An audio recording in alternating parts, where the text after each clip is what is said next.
Hi అండి. నిన్న night అయితే శివునికి దీపం పెట్టేసుకొని ఇంట్లో పూజ అయిపోయిన తర్వాత శివాలయంకి అయితే వెళ్ళామండి.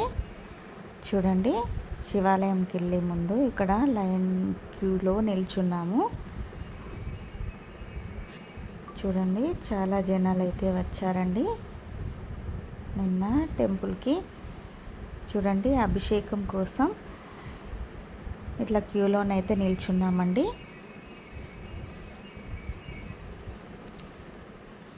చాలా లైన్ ఉంది, చాలా టైం పట్టిందండి మాకైతే లైన్లో నిల్చొని దర్శనం అయ్యేసరికి అయితే 1 అవర్ అయిందండి.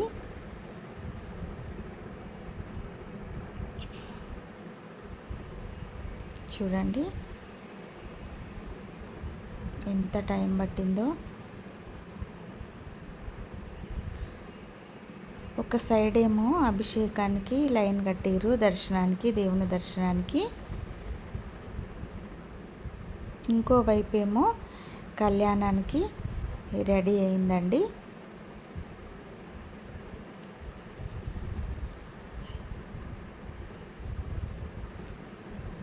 చూడండి, ఇదే శివుని ఆలయం.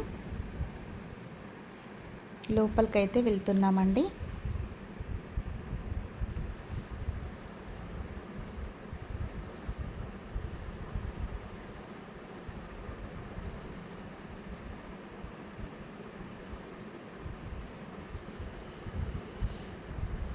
చూడండి,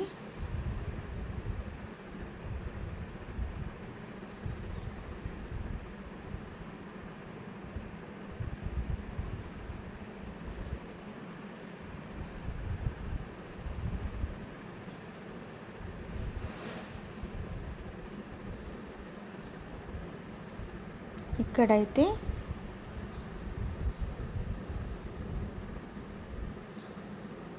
దర్శనం అయితే ఇది వినాయకుడు అండి. వినాయకుని దర్శనం అయితే చేసుకుంటున్నారు. ముందుగా వినాయకునికి మొక్కాలి కదా. వినాయకుని దర్శనం అయిపోయిన తర్వాత ముందుకి శివునికి అయితే అభిషేకం చేసినామండి. అభిషేకం చేసే ముందు వీడియో తీద్దామంటే తీయనీయలేదండి. ఇక్కడ నందీశ్వరుని దగ్గరికి వచ్చి ఇక్కడ మొక్కుకున్నామండి.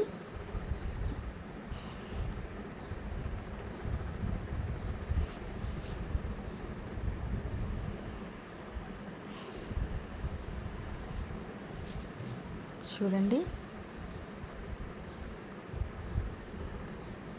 ఇక్కడికి వచ్చేసినామండి. ఇక్కడ కొబ్బరికాయ కొట్టడానికి అనేసి ఇటు సైడ్ అయితే వచ్చాము.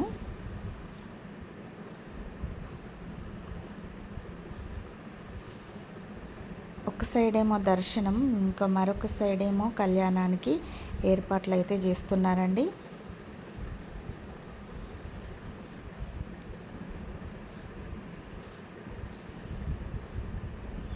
ఇక్కడికి వచ్చి అయితే మేము కొబ్బరికాయనైతే కొట్టామండి. నాగేశ్వరుని దగ్గరికి వచ్చి ఇక్కడైతే కొట్టినామండి.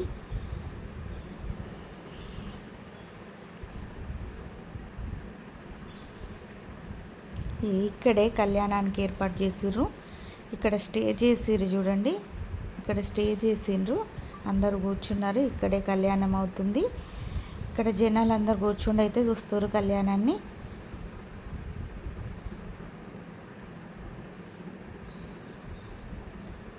కొబ్బరికాయ కొట్టడం కంప్లీట్ అయిపోయింది. ఇక తిరిగి వెళ్ళిపోవడానికైతే వచ్చామండి. చూడండి, వెళ్ళేటప్పుడు దేవునికి పళ్ళు, పలహారాలు, వస్త్రాలు అన్నీ తీసుకొస్తున్నారండి.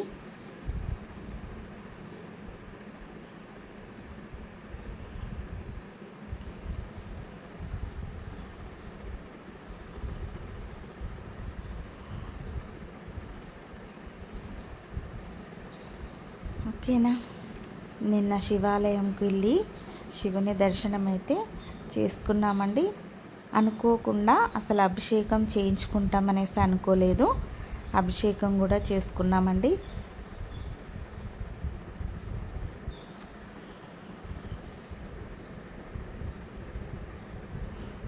శివుని దర్శనం అయితే ఇలా జరిగిందండి.